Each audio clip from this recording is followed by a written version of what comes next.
Alright, welcome everybody to another edition of Wink News Tutorials, Edius edition. Today we are going to be going over subtitles. Subtitles are one of the easier things that we do have to do here. They are necessary at times, though it's not something you're really going to run into a whole lot. This is going to be pretty much relegated to court videos or anytime we have like a translation that we want to go ahead and put on screen. So just to give you an example, I'm going to go ahead and use President Biden here as my example. I'm going to go ahead and drop him down on my timeline. I'm going to get rid of my counter so we can see the subtitle a little bit better. And then I'm just going to take my new lower third subtitle, which everyone should have in their toolbox. If you don't, please let me know. And I'm going to go ahead and drag it all the way to the end. Actually, you know what? I'm actually not going to do that because, as we can see here, he says a decent amount. So this is probably going to take more than one title frame. So we're going to go ahead and create one and save it.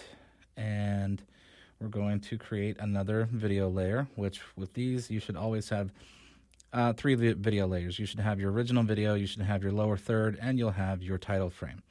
Now, I'm not going to go ahead and drag this title frame all the way to the end because he says a lot. So I'm not going to try to force too much into this box here. So I'm going to go ahead and I'm just going to type some, I don't know, I'm just going to type some random nonsense here, but we're going to make sure that we're still using our new Wink courtesy, and we're still using our size 28 font. And I'm just going to type blah, blah, blah. Now, as I'm typing here, I'm kind of keeping an eye on how far that subtitle, that lower third, goes. And I want to make sure that I'm not typing past that because I want to make sure that it fits. So I'm using the end of that lower third as kind of my margin and my stopping point.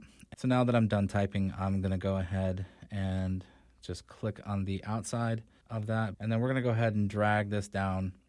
And I'm going to kind of just try to position it as best I can in the center of that lower third. And I'm going to use this little grid that's around the area. And again, if you don't remember from courtesying, you can go to View and Title Safe Area to try to find that little area.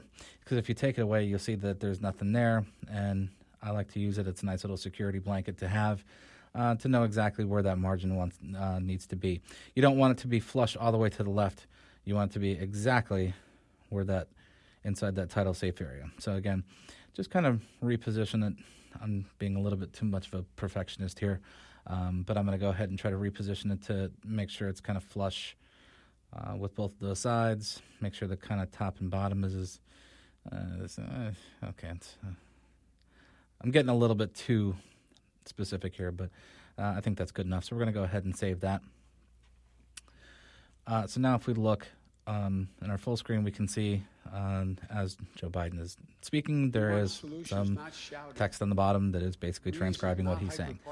Obviously, he's not saying this, and obviously I misspelled something here, so I'm going to have to go back in and make sure that I change my spelling mistake. So I'm going to change wabbing to waving, and I'm just going to go back and resave that, and I'm going to go back and look at the video full screen just to double check that my punctuation is correct, my spelling is correct, and it looks good. You always want to make sure that you double check and review your work whenever you're doing any kind of transcribing. Make sure that your spelling is correct, that you're using punctuation when appropriate. So, you know, with something like this here, you know, he's saying quite a bit. So we're going to create multiple frames or multiple title sequences here, and the reason that we're doing that is because when you look at the lower third, if I try to add a third line into that, it's going to be really squished and it's going to be really jammed up, and it's just not going to look great. So we're going to go ahead and create another title sequence for this kind of next series of thoughts that Joe is having here. So I'm just going to kind of go to that spot right there. Looks like he makes a good enough pause. And then I'm going to go back into this particular title sequence, and I'm just going to go ahead and start typing some more nonsense here. Once again, being aware of the end of this lower third so I don't type past it. Now, if you want to go ahead and position your title sequence in that lower third beforehand so you can kind of see what you're typing a little bit better, I'm all for it. This is just happens to be the way that I've done it since day one, so this is kind of the way I continue to do it. I'm a creature of habit. What can I say? So now that I'm done typing, I'm going to go ahead and drag this down here. And again, try to position it the best I can using that title safe area as my margin, as my little ruler there. So I'm going to go ahead and save that. And then I'm going to double click in.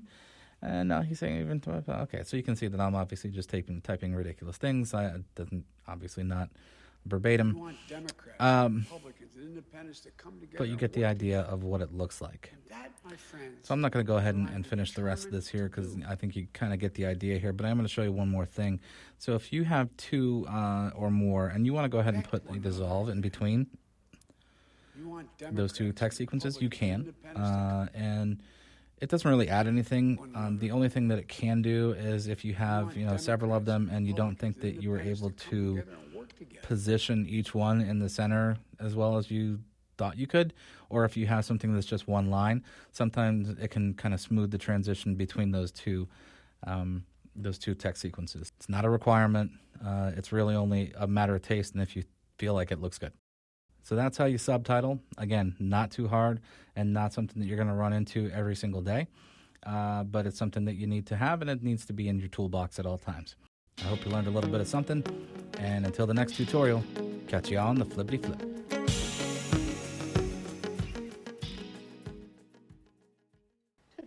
Today, Junior?